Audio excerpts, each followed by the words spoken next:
Créée dans les années 70 en Australie, la permaculture est un système conceptuel basé sur le fonctionnement de la nature. À l'origine, cela signifiait agriculture permanente et puis le concept a évolué plutôt vers la culture permanente. Cap sur Gerpine dans la région de Charleroi où Fabrice Billoz et Jean-Noël Lemar ont rencontré un formateur en permaculture.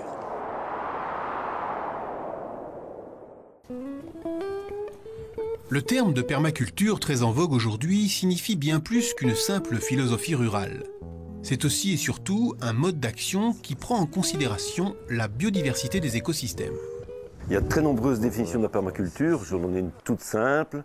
C'est un système pérenne et évolutif, imitant la nature, profitant également de la nature, donnant à l'être humain nourriture et tout ce qui est base de la vie. Un petit peu de cendre avant Oui, avant. Tu apportes du phosphore en fait. Oui, voilà, tu le pousses bien dedans, tu le mets bien autour, et tu remets un peu de paille. L'obsession du permaculteur, ce sont les rapports énergétiques. On parle de jardin intégré parce qu'en fait, il va fonctionner au maximum en circuit fermé. Donc, peu d'énergie, peu d'éléments extérieurs. L'idéal étant 0 élément extérieur. Et par exemple, vous avez vu la paille qui se trouve sous les petits chevreaux. Eh bien, cette paille va se retrouver sur le paillis, sur ce qu'on appelle le mulch. Donc, c'est la couverture du sol.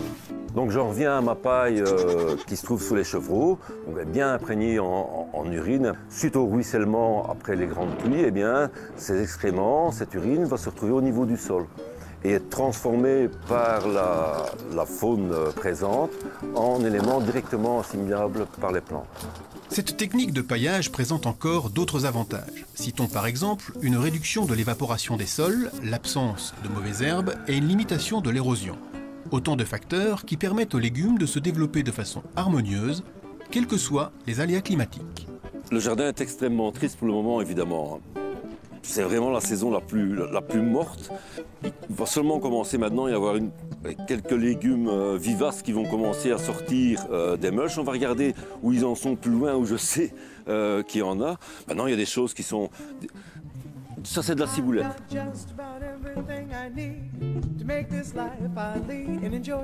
Le permaculteur verra aussi à choisir les bonnes associations entre plantes. Donc, certaines plantes vont se protéger l'une l'autre. Par exemple, vous avez une plante qui va repousser tel insecte qui serait un ennemi de la plante qui va se trouver à côté d'elle.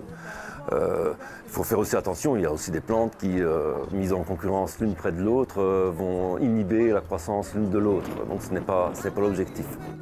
Mon coup de foudre pour la permaculture, c'est le fait justement que les principes de design, les principes de conception et l'éthique de la permaculture pouvaient s'adapter à toute société, à tout sol, à tout terrain, à tout relief et à tout climat.